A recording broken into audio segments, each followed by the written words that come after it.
Corría el año 2000. Un Florentino Pérez que ya había tenido éxito en su ámbito empresarial buscaba cumplir un sueño personal, convertirse en el presidente del club de sus amores. La historia de cómo llegó a dicha presidencia merece un vídeo completamente aparte. Es una trama que tiene literalmente un documental en Netflix. Pero hoy no estudiaremos cómo llegó a esa presidencia, sino cómo, una vez llegado a ser el dirigente máximo del club, ha hecho que el patrimonio neto del Real Madrid pase de 30 millones de euros a casi 600 millones en solo 25 años. Yo cuando entré en el 2000, al Madrid le faltaban ingresos. Hay gente que dice, entonces vamos a vender jugadores y no, todo lo contrario, lo que le faltaban eran ingresos. Luego lo que había que hacer era invertir más. De 100 pasamos a ingresar 300 y en vez de perder 30, pues ganamos 30. Luego el modelo funcionó, ese es el modelo que yo le digo que se estudia en 150 universidades del mundo, pero que es tratar a un club deportivo como una empresa.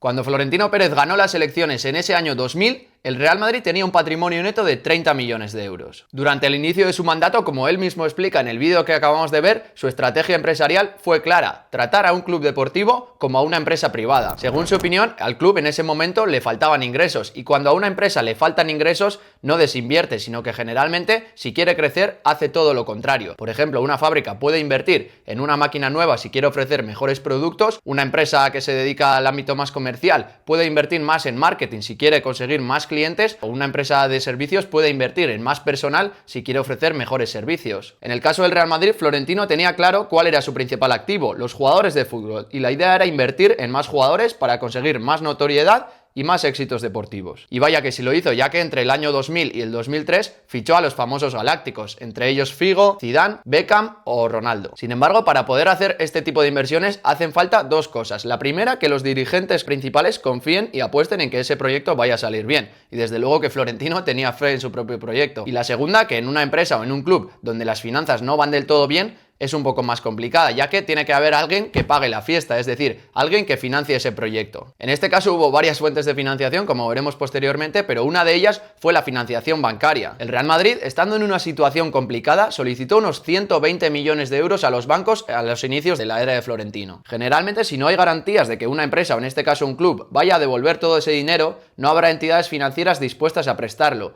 y es por ello que pueden solicitar avales de distinto tipo. Un aval personal es una garantía por la cual, si el titular del préstamo, en este caso el Real Madrid, si ese titular no puede hacer frente a los pagos, el avalista será el que haga frente a los pagos. En este caso, Florentino Pérez se jugó parte de su propio patrimonio en avalar personalmente estas inversiones. Es decir, si el Real Madrid no hubiese podido afrontar esos pagos, Florentino los tendría que aportar de su propio bolsillo. Aparte de esta financiación bancaria en la que el presidente del Real Madrid tuvo que involucrarse personalmente en avalar esta financiación, también hubo otras dos maniobras extradeportivas que no tienen nada que ver con lo deportivo, con el fútbol como tal, pero que marcaron un antes y un después en el futuro económico del club. La primera de estas maniobras fue la venta de derechos comerciales en el año 2000. Los datos no están del todo claros y distintas fuentes nos dicen distintos números, pero la operación es relativamente fácil de entender. En ese año 2000, el Real Madrid vendió entre el 25 y el 30% de sus derechos comerciales futuros, patrocinios, publicidad, imagen, etcétera, a Sogecable y Caja Madrid, a cambio de una inyección de liquidez. Esta inyección de liquidez fue aproximadamente de 120 millones de euros. Aquí es donde distan un poco las fuentes, pero bueno,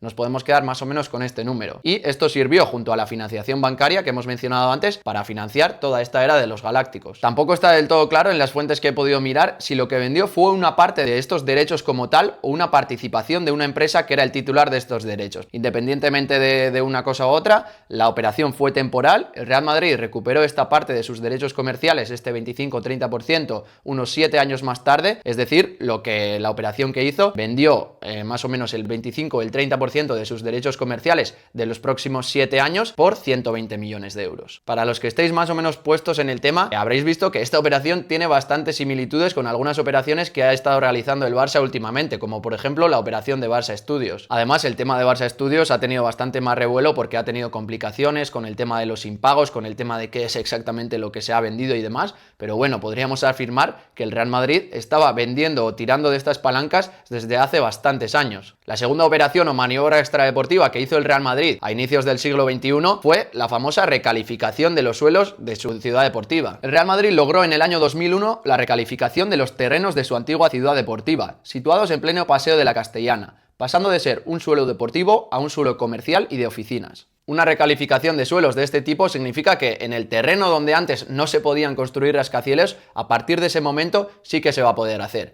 Y fue precisamente lo que hicieron a futuro. Este cambio administrativo, esta recalificación, hace que ese suelo pase de valer muy poco a valer muchísimo. En concreto, unos 470 millones de euros, que es lo que ingresó el Real Madrid cuando vendió estos suelos entre el 2001 y el 2004. La operación fue muy polémica porque el Ayuntamiento y la Comunidad de Madrid facilitaron el cambio urbanístico, lo que algunos consideraron un trato de favor o ayuda pública encubierta, gracias a los hilos políticos del protagonista de esta historia.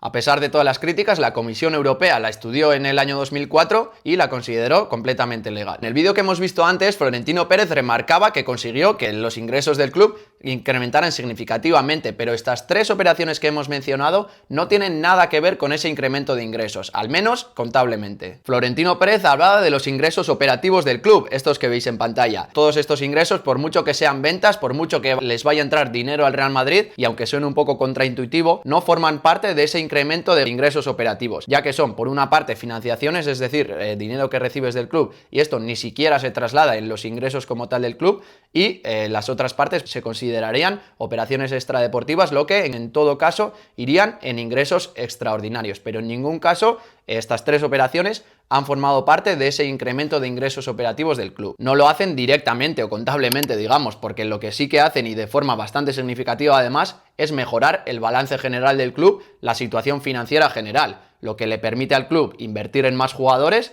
para obtener más ingresos en futuro por estos ingresos operativos, digamos, que son los patrocinios, los éxitos deportivos y las ventas de entrada sobre todo. Y aquí es donde está la tercera clave de todo este vídeo, ya que a partir de estas tres operaciones el Real Madrid pudo empezar a girar lo que yo he denominado la rueda del éxito económico de un club deportivo. A partir de toda esta reestructuración y de todas las inversiones que hizo gracias a ella posteriormente el Real Madrid, la rueda económica del club empezó a girar. Lo que primero empujó esta rueda fue el éxito comercial. La directiva presidida por Florentino Pérez profesionalizó el club en todos sus aspectos, incluyendo el apartado del marketing. Por ejemplo, se puso a la vanguardia de la innovación digital, con la creación de uno de los primeros canales de televisión de un club deportivo, Real Madrid TV, también siendo el club más seguido del mundo en redes sociales y lo sigue siendo el día de hoy. Como hemos dicho, invirtió en estos galácticos, lo que le dio muchísima notoriedad al club, lo que, pues bueno, incrementa su base de fans y poder ingresar más dinero comercialmente sea muchísimo más fácil, ya que hay más fans que puedes monetizar. Otra de las claves y uno de los motivos por la que el Real Madrid fichó a estos jugadores, a los famosos galácticos, fue porque también en parte eran extranjeros y conocidos en todo el mundo, lo que permitió al club expandirse internacionalmente y aumentar la base de fans no solo en España y en Europa, sino en todo el mundo. Y con esta gran base de fans llegaron los patrocinios estratégicos, acuerdos récords con Adidas, que sigue siendo, por ejemplo, patrocinador a día de hoy, pero también a inicios del siglo XXI con marcas top como Siemens o el famoso Bwin, que estuvo varios años en la camiseta del Real Madrid. Este primer paso en la rueda del éxito económico se vio trasladado posteriormente en el éxito deportivo. Más ingresos comerciales trajeron más inversiones, lo que trajeron más éxitos deportivos. La década del 2000 fue más bien tímida en este sentido, con solo una Champions en 10 años. Sin embargo, lo que sí que consiguió, como hemos dicho, fueron más ingresos gracias a esa notoriedad. Al haber contado con más recursos en cuanto a ingresos que la gran mayoría de sus competidores, la siguiente década fue absolutamente increíble a nivel de éxito deportivo. La segunda camada de los galácticos, digamos, los famosos Kaká, Cristiano y luego posteriormente Bale, Toni Kroos, Modric, hicieron que el Real Madrid pudiese ganar 4 Champions desde el año 2010 hasta el 2020. Este éxito deportivo, lógicamente, ha sido un catalizador más en toda esta rueda del éxito económico, ya que pues más ingresos por competiciones te van a dar más dinero, te van a dar posibilidad de invertir más, lo que te van a dar también más notoriedad,